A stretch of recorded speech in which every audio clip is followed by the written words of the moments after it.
2026 தமிழ்நாடு சட்டமன்ற தேர்தலில் நன்னிலம் தொகுதியில் திமுக தலைமையிலான கூட்டணியில் எஸ்டிபிஐ கட்சி போட்டியிடுகிறது.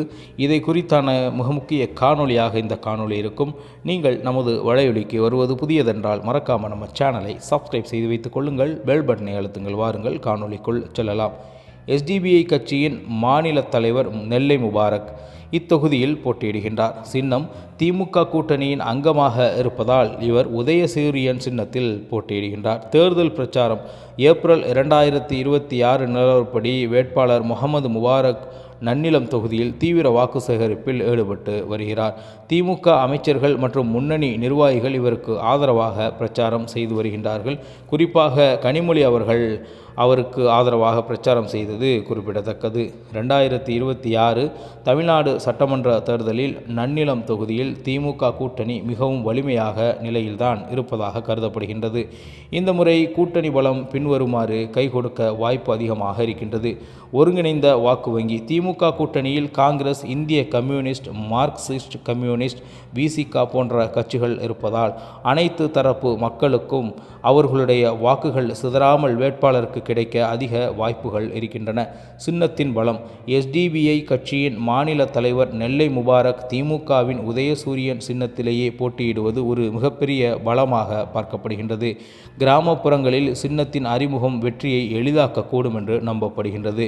சிறுபான்மையினர் ஆதரவு ஏற்கனவே திமுகவிற்கு உள்ள சிறுபான்மையினர் ஆதரவுடன் எஸ்டிபிஐ கட்சி வருகை தந்த அந்த வாக்கு வங்கியையும் மிக எளிமையாக கைப்பற்றி நிச்சயமாக இந்த முறை அங்கே வெற்றி வாய்ப்பு பிரகாசமாகவே அந்த கட்சிக்கு இருக்கின்றது என்றுதான் கூற வேண்டும். மேலும் காவேரி டெல்டா பகுதியான நன்னிலத்தில் திமுக கூட்டணிக்கு பாரம்பரியமான செல்வாக்கு அங்கே உள்ளது. கடந்த 2024 மக்களவை தேர்தலில் இந்த நாகப்பட்டினம் தொகுதியில் திமுக கூட்டணி மிகப்பெரிய வாக்கு வித்தியாசத்தில் வெற்றி பெற்றதும் ஒரு முக்கிய காரணியாக பார்க்கப்படுகின்றது. மேலும் இந்த எஸ்டிபிஐ கட்சி நன்னிலத்தில் போட்டியிடக்கூடிய 2026 தமிழ்நாடு சட்டமன்ற தேர்தலில் மிகப்பெரிய சவால்கள் அவர்கள் எதிர்நோக்க காத்து கொண்டிருக்கின்றார்கள். அதுதான் அதிமுக முன்னாள் அமைச்சர் மற்றும் தற்போதைய சட்டமன்ற உறுப்பினர் ஆர் காமராஜ் மீண்டும் அங்கே களம் காண்கிறார். இவர் இத்தொகுதியில் மிகவும் செல்வாக்கு மிக்கவராக அனைவராலும் கருதப்படுகிறார்கள்.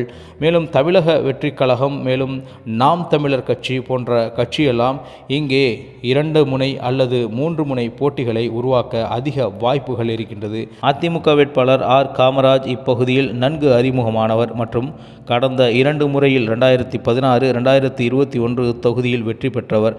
அவரது பலமான வாக்கு வங்கியை உடைப்பது பெரிய சவாலாக இந்த கட்சிக்கு இருக்கும் என்று எதிர்பார்க்கப்படுகின்றது. குறிப்பாக நாம் தமிழர் கட்சி பிரிக்கும் வாக்குகள் அல்லது தாவேகா பிரிக்கும் வாக்குகள் திமுக கூட்டணியின் வெற்றி வாய்ப்பை பாதிக்கக்கூடும் என்றும் சிலர் கருதுகின்றார்கள். நெல்லை முபாரக் தென் மாவட்டத்தை சார்ந்தவர் என்பதாலும் உள்ளூர் வேட்பாளர் இல்லை என்பதாலும் இவருக்கு சற்று வாக்கு குறையும் என்று சிலர் கூறுகின்றார்கள். இப்படியாக மைனஸ்கள் இங்கே இருந்தாலும் எஸ்டிபிஐ கட்சி திமுக கூட்டணியில் போட்டியிடுவதாலும் மேலும் சிறுபான்மையினர் வாக்குகளை முழுமையாக அறுவடை செய்வதாலும் இந்த பகுதியில் இருக்கக்கூடிய திமுக செல்வாக்கு மிகுந்த வாக்குகளை பெறுவதாலும் நிச்சயமாக இந்த முறை எஸ்டிபிஐ கட்சி நன்னிலத்தில் ஒரு புதிய வரலாற்றை படைக்கும் என்று அனைவராலும் எதிர்பார்க்கப்படுகின்றது. ஏனென்றால் கடந்த 2 தேர்தல்களில் அதிமுக கோட்டையாக நன்னிலம் இருந்து வருகின்றது.